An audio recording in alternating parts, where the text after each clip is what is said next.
day 11. It's July 5th, 2016. My name is Mo Agostino, Chief Commodity Strategist with Farms.com Risk Management. We're starting our crop tour in the state of Minnesota. It's a cloudy, not bad day. It's a little cooler than what we've been used to on the tour. Some quick facts about Minnesota ag. The corn yield was a record last year at 188. 81% of the corn crop is good to excellent, 2% very poor to poor, so that's very high. The national average is at 75. We've got about 8.1 million acres planted in 2016. That's down 4.71 versus last year at 8,500,000. On soys, the record yield last year was 50.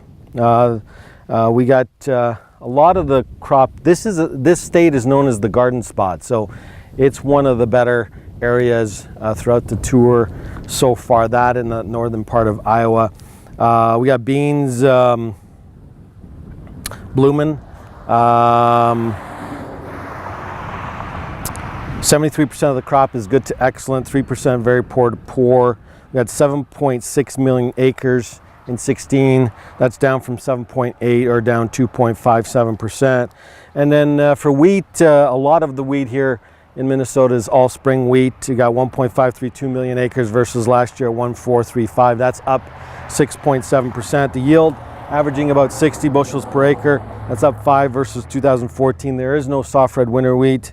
The spring wheat crop conditions 65% good to excellent, very poor at 9%. So this is a nice bean field. This is one of the very few bean fields we've seen where it's 10 inches. Looks like it was just sprayed. It's blooming. It's not quite knee high, but it's looking good. You know, so far on the tour, we're seeing a lot of variability, not only from field to field, but from county to county. Yes, we're getting rain, but is everybody getting enough rain? I think the market's suggesting that everybody's looking quite good. We'll continue with our tour to see if Minnesota is that garden spot that everybody's talking about.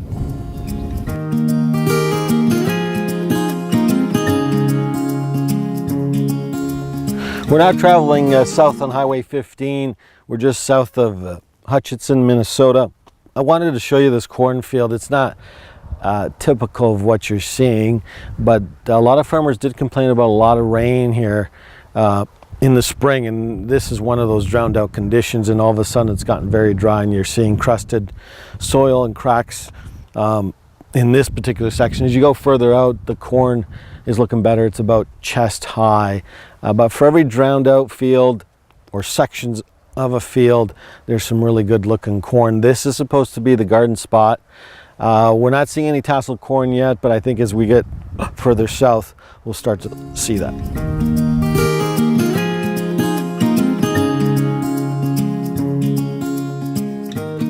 We're traveling south on 15. We're now near Lafayette, Minnesota. I wanted to show you this bean field. It's about knee high, but throughout the tour, there's been a lot of variability from field to field, county to county, farmer to farmer. There was some rain over the weekend. That was more than expected. We did get some rain overnight here in Minnesota. This is a good looking field. It's about 15-inch rows.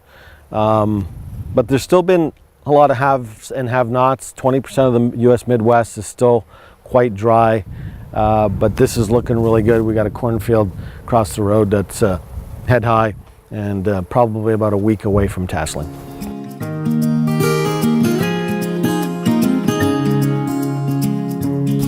We're traveling on 450th Street near Jeffers, Minnesota.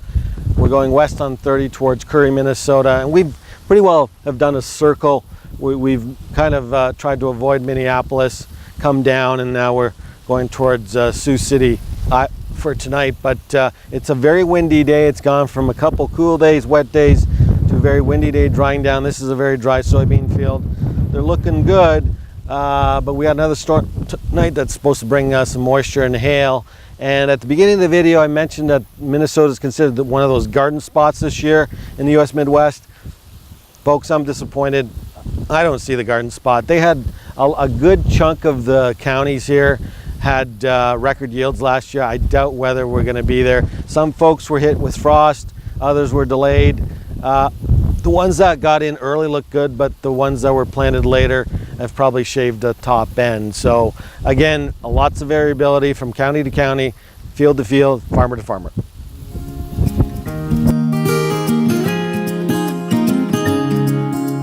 It's day 11, it's July 5th, and we're gonna end our tour in the state of Minnesota. We're traveling west on 240th Street, just above I-90. We're approaching Lafayette, Minnesota, and you know, we started the tour in the northern part of the state near Fargo, North Dakota. We kind of did a circle, tried to avoid Minneapolis, and you know, this state was I think 2 weeks ago everybody called it the garden spot of the US Midwest, and since then it's gotten a little dry. We've had a lot of rain in the spring, kind of delayed crops maybe a week or two depending on the farmer you talk to. A lot of variability from field to field. There's some drowned out areas like last year, not as much depending on the area, but the corn looks good. We haven't seen any tasseled corn, although we did see one or two fields, but that's not typical of Minnesota this time of the year. If corn's tasseling right now, it's early. It was planted early. Most of it probably won't tassel until about mid-July to the end of July. So, and the beans look really good. They're blooming, but a little dry, some cracks depending on the field. So it's gonna, you know, these crops will need some rain here soon. They've been missing the rains the last 2 weeks. I'm gonna rate the crop above average for Minnesota. I'm not sure it's gonna meet the record yields from last year, but I'm gonna rate both the corn and beans an 8, 8.5.